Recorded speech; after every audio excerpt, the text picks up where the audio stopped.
ಈ ವರ್ಷ ಸುಮಾರು 6 ಕೋಟಿಗೂ ಹೆಚ್ಚು ಮೆಟ್ರಿಕ್ ಟನ್ ಶುಗರ್ ಉತ್ಪಾದನೆ ಆಗಬಹುದು ಅಂತಕ್ಕಂಥ ಅಂದಾಜಿದೆ.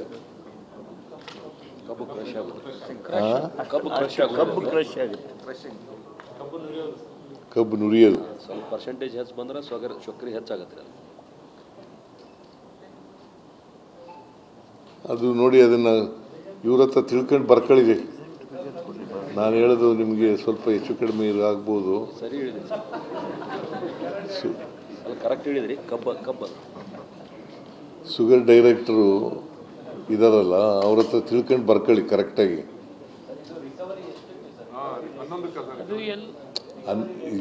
ನೋಡಪ್ಪ, ಒಂದೊಂದು ಜಿಲ್ಲೆಗೂ ಒಂದೊಂದು ಥರ ಇದೆ. ಕಾವೇರಿ ಬೇಸಿನ್ನಲ್ಲಿ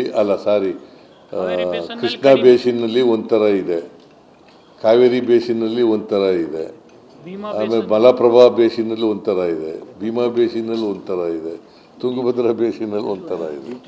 ಸರ್ಕಾರಿ ಆದೇಶದೊಳಗೆ ಅದಕ್ಕೆ ಇವೆಲ್ಲ ಹೇಳ್ತೀನಿ, ಸ್ವಲ್ಪ ಡೀಟೇಲ್ ಆಗಿ ಸರ್ಕಾರಿ ಆಜ್ಞೆಯಲ್ಲಿ ಮಾಡ್ತೀವಿ. 50 ರೂಪಾಯಿ ಶುಗರ್ ಫ್ಯಾಕ್ಟ್ರಿಯಿಂದ ಕೊಡ್ತಕ್ಕಂಥದ್ದು, 50 ರೂಪಾಯಿನ ಸರ್ಕಾರ ಕೊಡ್ತಕ್ಕಂಥದ್ದು, ಅಂದರೆ 3,300 ರೂಪಾಯಿ ಪರ್ ಮೆಟ್ರಿಕ್ ಟನ್. 3,300 ರೂಪಾಯಿ ಅಂದರೆ DC ಹೇಳಿರೋ ಪ್ರಕಾರ 11.25 ಮೆಟ್ರಿಕ್ ರಿಕವರಿಗೆ, ಶೇಕಡ 11.25 ರಿಕವರಿಗೆ 3,300, 10.25 ರಿಕವರಿಗೆ 3,200.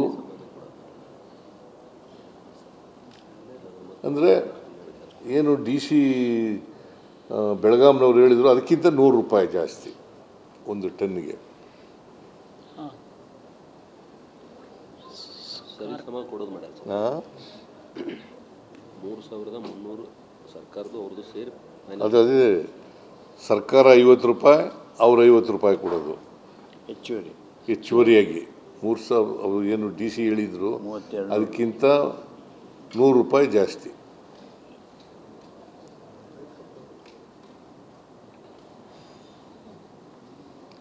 ಸೊ ಅದನ್ನು ಕೊಡಬೇಕು ಅಂತೇಳಿ ಎಲ್ಲ ಶುಗರ್ ಫ್ಯಾಕ್ಟ್ರಿ ಮಾಲೀಕರುಗಳಿಗೆ ಹೇಳಿದ್ದೀನಿ.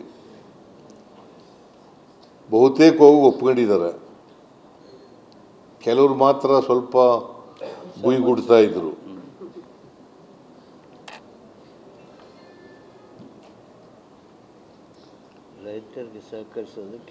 ನಾನು ರೈತರು ಸಂಕಷ್ಟದಲ್ಲಿದ್ದಾರೆ, ಇಂಥ ಸಂದಿಗ್ಧ ಪರಿಸ್ಥಿತಿಯಲ್ಲಿ ನೀವು ಸಹಾಯ ಮಾಡಬೇಕು, ಸಹಕಾರ ಮಾಡಬೇಕು, ನೀವು ಮುಂದೆ ಬರಬೇಕು ಅಂತೇಳಿ ಅವರಲ್ಲಿ ಮನವಿ ಮಾಡಿದ್ದೇನೆ.